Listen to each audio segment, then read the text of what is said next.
Okay, mabilis na update lang sa BTC. So, nagkaroon na tayo ng, some sort of rejection after natin makagawa ng rising widening wedge dito.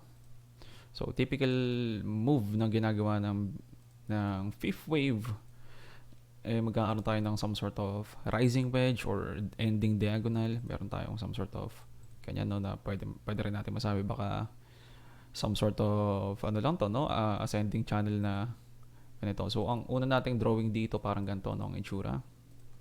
Meron tayo dito sa ilalim, hanggang dito, tsaka hanggang dyan. Basically, parang ganyan yung itsura, no? So, ang target nito, madalas ang fifth wave. So, ang itsura nito sa ngayon, ay ganito. Meron tayong 1 leading diagonal, 2, 3, 4, 5. Okay, so, kung meron tayong third wave dito at meron tayong fourth wave dito, ang target nito most likely ay 1.272 hanggang or basically 1.236 hanggang 1.272, umaabot ng 1.618. So, titignan natin. Meron tayo target of 1.236. Basically dito sa mga area to, no? So, ang madalas na target na itong fifth wave, natatandaan natin 1.236 hanggang 1.272. So, kahapon naman, nasabi ko naman na pwede tayo mag-reject dito. May setup ng malaking rejection dyan. Pwedeng mangyari. Nangyari nga naman, no? So, inaabangan natin rin ang RSI natin dito. Meron tayong malaking triple bearish divergence of some sort dito. Triple ba to? Isa lang pala to, no? Isa lang ata to, no? O sa 4 hours ko ba nakita yun? Tingnan natin sa 4 hours. Hindi rin 4 hours, no? Pero bearish divergence pa rin to, no? Higher high dito pero lower high dito. So, punta tayo daily ulit. Inaabangan ko yung yung potential na baka sa 70 RSI pa mag-reject to. So, wala akong posisyon dyan. Ang malungkot malungkot lang wala akong posisyon. Ang ina-expect ko mga banda dito pa sa 48K. Yan, mga dito, no? Na baka mag-wake up pa. So, hindi ako nag-take position. Pero okay lang. Mas safe na makakita muna tayo ng curvature ng RSI. Para masabi natin, okay, confirmed na tong bearish divergence. So, masasabi ko na, confirmed na tong bearish divergence, Okay, so, any push to the upside dito, pwede pang mangyari, pero hindi dapat higher high dito. Okay? Actually, pwede pa mag-higher high, pero bearish dive, pwede pa tayo makakita ng ganon. Pero yung RSI dapat hindi na mag-higher high dapat, no? Pero mas maganda kung babalik man siya dito sa mga area to, no? Yan, dito sa mga area to. Then, dapat magre-reject sa mga area ngayon, kakalabasan. So, meron mas higher probability na magre-reject tayo sa mga bounces na ito, no? Kung titingnan natin sa sa volume nito, masyadong malaki ang volume nito, no? So, medyo matagal na tayo nagkaroon ng high volume na ganito ulit, no? So, meron tayong high volume dito. Okay naman, decent naman yung high volume dito. Tapos magkakaroon tayo ng mas malalaking higher volume dito, which is siguro ang last high volume natin dito pa banda. Yan, dito pa banda, no? Nasa mga 35K area pa, no? Basically baka dito pa, no? Bago tayo magkaroon ng some sort of breakout. So, delikado yun. Ang masasabi ko sa ngayon sa BTC. Kasi makakita tayo ng some sort of impulsive move dito, no? So, madalas meron tong meron tong malalaking move at highest volume lagi ang number 3. No, medyo meron tayong decently high volume sa number 3. At potentially baka may 4 or 5 pa dito. So, after neto, so may expect ko siguro, no? Hindi agad-agad totally to the downside. Mukhang magka-carve ng some sort of topping pattern. So, masasabi natin, ito na yung top, possible. Ito na yung top at nakakalabasan after buray lang natin to, saglit. Yan. Tsaka alisin natin yung volume. So, after maganda nito, magkaroon ng potential move na ganito, na ganyan, siguro slightly lower low to, ganyan. or pwede niya kunin yung liquidity nito mga to. Yan. Kapag nakuha niya yung liquidity nito, makaka-expect ako ng pump potential. Depende depende kasi pwedeng dumire-diretso na to, depende sa structure nito, no. Ah, sabihin natin ito na yung fourth wave, no. Ayan. Sabihin natin na yung fourth wave, tapos pag lower low na dito, then magkakaroon na ng ABC correction dito. ABC of some sort, di natin sure. So, sabihin natin parang ganyan, no. Then kung dito niya pa kukunin yung liquidity, di ko na may expect na go bounce to, no.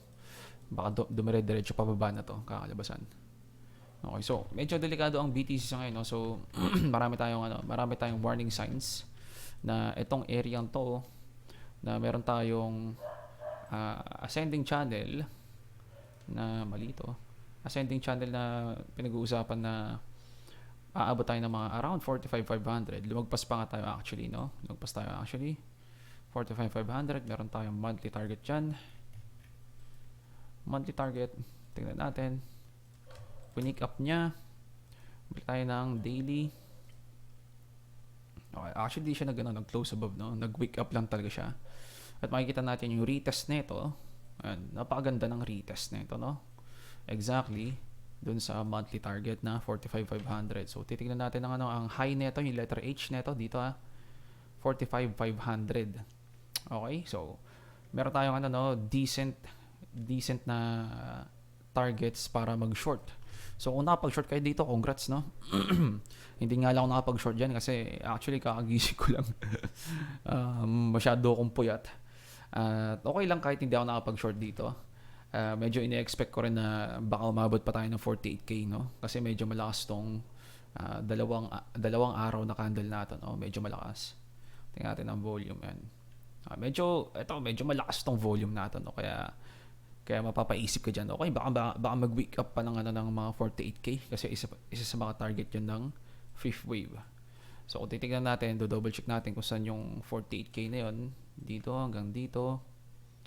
Basically sa 1.618, no? Target to ng fifth wave. Pero ito 1.236 hanggang 1.272, ito ang typical target, madalas na target ng fifth wave. Okay?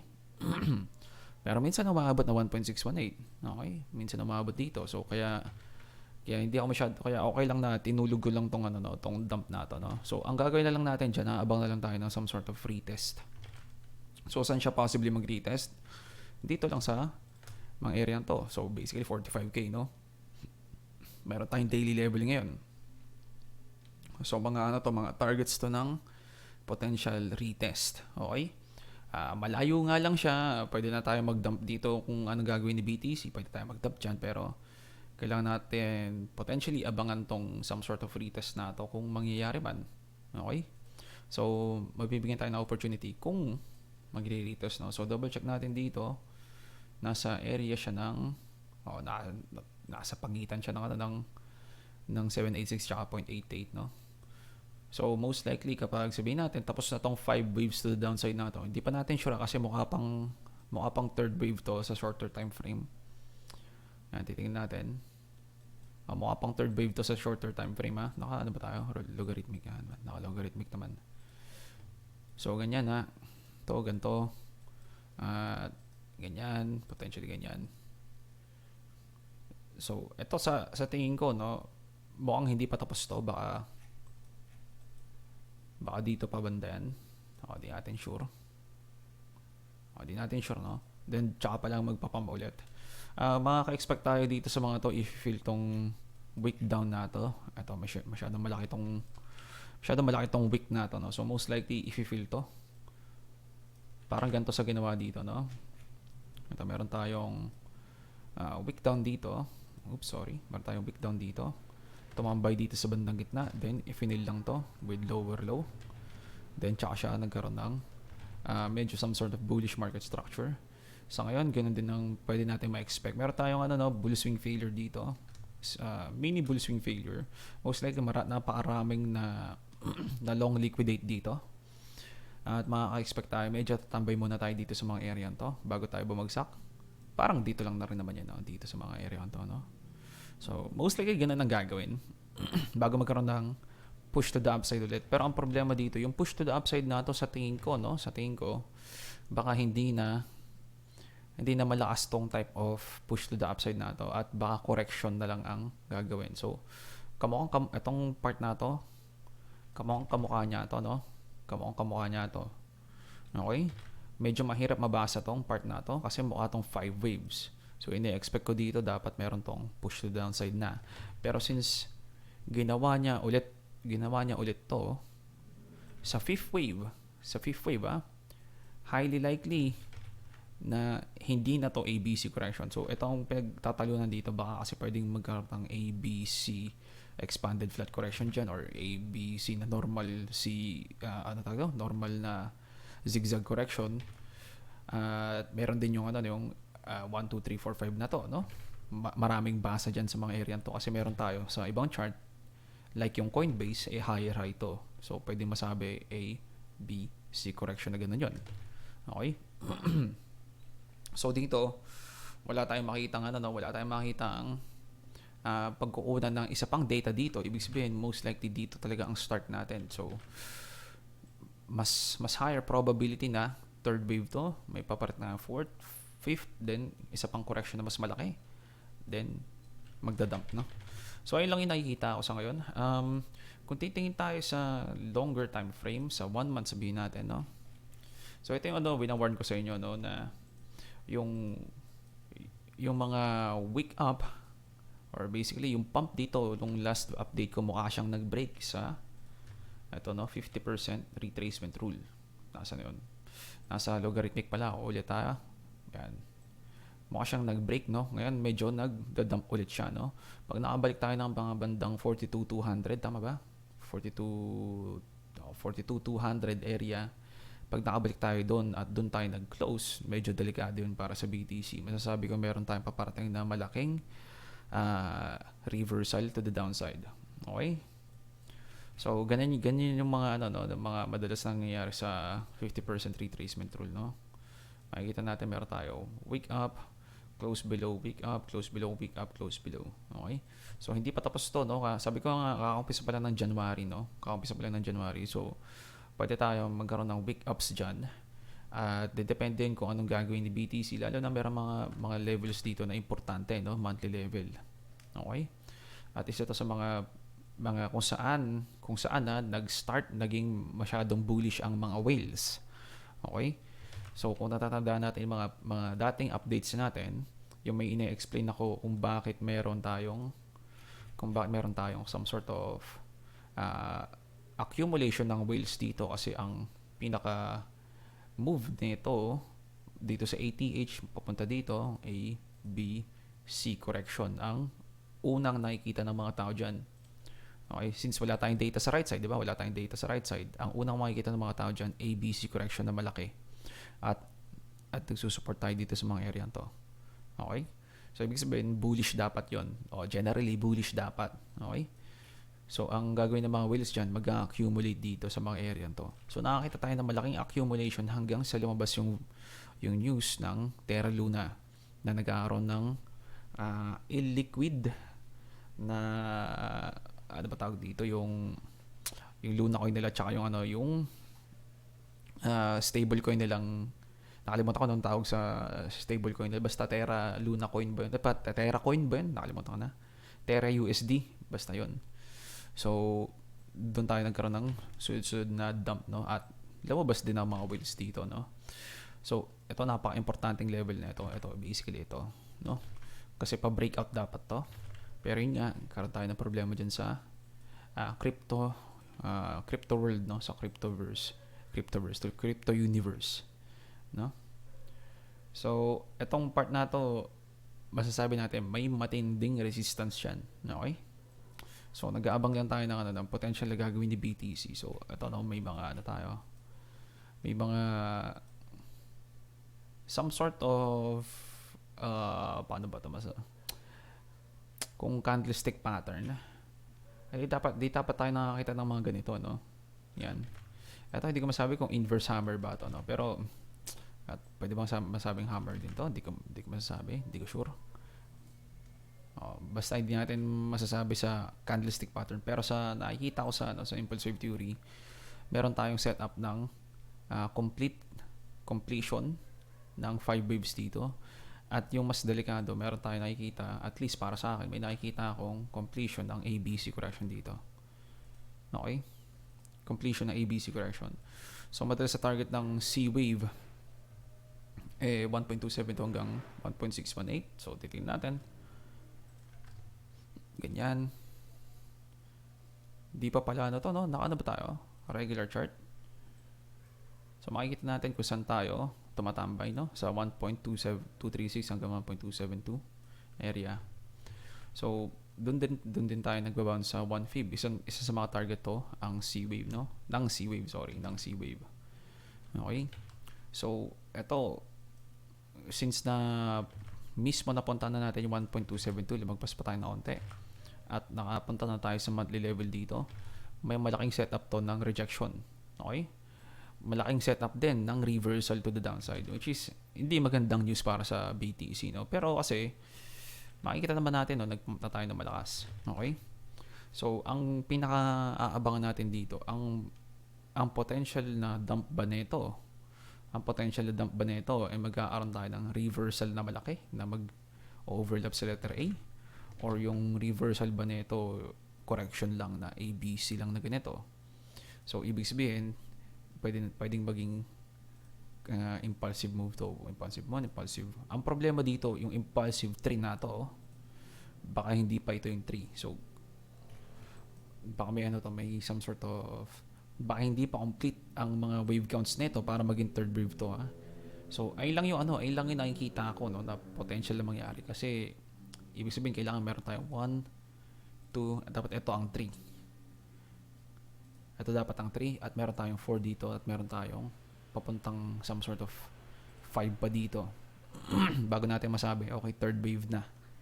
Okay, after maging third wave, then siguro masasabi ko bull market na talaga. Basta makapunta tayo dito ng 1.618 muna bago tayo magkaroon ng mas malaking correction.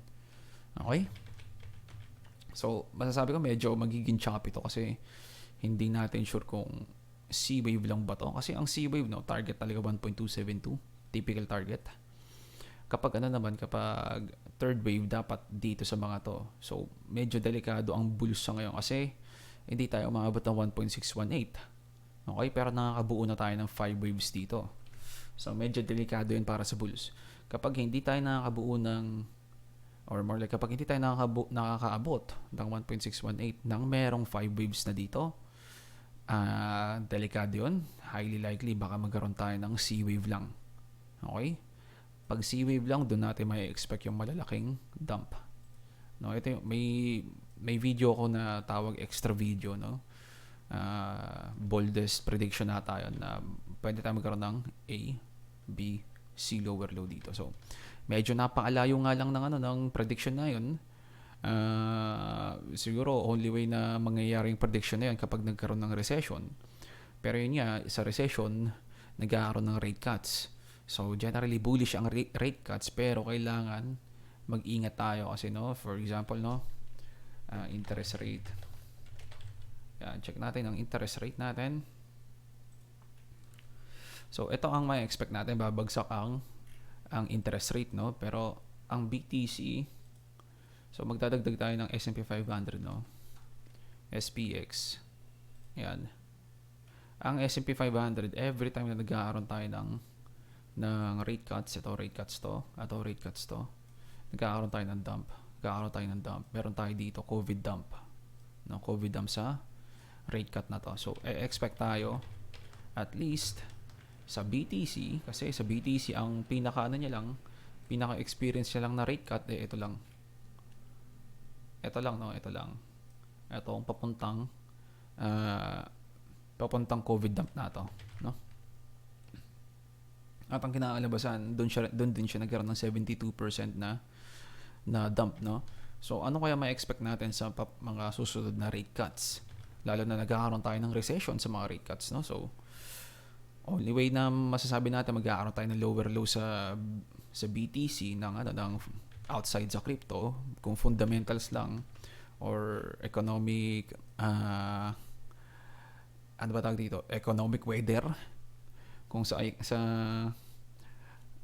economics lang or sa economy ng mundo, most likely kailangan magkaroon ng some sort of rate cuts dito na matitindi or sabihin natin recession para magkaroon tayo ng lower low. So, ay lang yung masasabi ko sa tungkol sa economy about sa sa rate cuts or sa pagbagsak ni BTC. Kailangan sa tingin ko mag-recession para magkaroon ng lower low si BTC. Pero di natin masasabi opinion ko lang yon, hindi ko sure. Pwedeng hindi na kailangan mag-recession, no? Baka kasi since first time magkakaroon ni BTC ng matitinding rate cuts, baka doon talaga tumindi rin ang dump nito. Hindi natin masasabi. Pero yun nga, ang point ko lang, no, naka-reach tayo ng matinding resistance. Nagre-reject tayo sa ngayon. So, ang kailangan gawin ni BTC para mag-stay bullish, kailangan hindi siya babagsak below A-wave. So, malayo naman ng A-wave, no? Nasa 31K naman to si A-wave, no? So, marami tayong breathing room dito para magkaroon ng pump dito. So, hindi pa nakikita yung malaking types of dump dito. So, hindi pa natin masyado pag-uusapan, pero sa nakikita ko dapat magda-dump to. Okay? So, sa ngayon medyo nag-aaroon na siya ng some sort of dump. Pero hindi natin masasabi kung tutuloy siya to the downside. Pero ang expect ko, no, at least man lang kung nag-dump siya ng ganito, ibabalikan niya itong mga area to, no? Babalikan niya yung mga yan. Ang delikado lang dito, baka ma-break niya pati itong some sort of eto, no? Most likely mababreak niya yan na ganyan. Baka ma-break niya dun na dediretso to the downside. So ang mga targets na susundan natin dyan itong mga ito yung pinakauna, no? Baka bandang 38K. Kailangan natin bantayan to kung babagsak tayo. Then sa mga susunod na targets most likely dito na sa mga area to, no? Yan, 35 or basically meron tayong fibs dyan. So kung dyan na kung dito na ang local top, most likely dito actually dito tayo sa B-wave mag-start pala. 35. Ito pa rin naman, 35.3. So pwede natin masabi itong C-wave na to baka first wave pa lang to, no? First wave, second wave, so dapat dito lang tayo magpa-pump or basically mag-support. Pwede rin naman dito sa 32K, pero pag lower dyan at lagpas tayo ng A-wave, makaka-expect ako na reversal na matindi. Pero meron tayong signs of potential na first wave lang to, second wave, at doon pa lang natin makikita yung malaking third wave, fourth wave, fifth wave na ganun. Okay? So, ay lang yung siguro na sa update ngayon, ay yung nakikita ko sa ngayon, no? Kung mag-i-stay bullish tayo, dapat dito tayo sa mga area to. Ito. Yan, meron pa dito, no? Meron pa dito banda. Yan, of some sort. Hindi nga lang perfect to. So, bandang 32K ata to. Basta mga ganyan, no? So, dito tayo sa mga area to, potentially magdadump kung magdadump tayo, no? Medyo pangit kasi ng pump, then biglang magdadump na ito, no? So medyo impulsive tong dump na ito sa ngayon. Medyo impulsive. Hindi na siya katulad na ito. Medyo magkamukha siya dito sa part na to. Pero ito kasi pwede mabilang as ABC. Ito mukhang medyo malabo na mabilang as ABC to, no? Masyado na malaki tong dump na to, at kung magkakaroon pa tayo na isa pang move to the downside, makaka-expect tayo ng fifth wave para sa impulsive move 1, 2, 3, 4, 5 kung saan man siya paparating. So ayun, let's update natin. Ingat sa trades at GG's boys.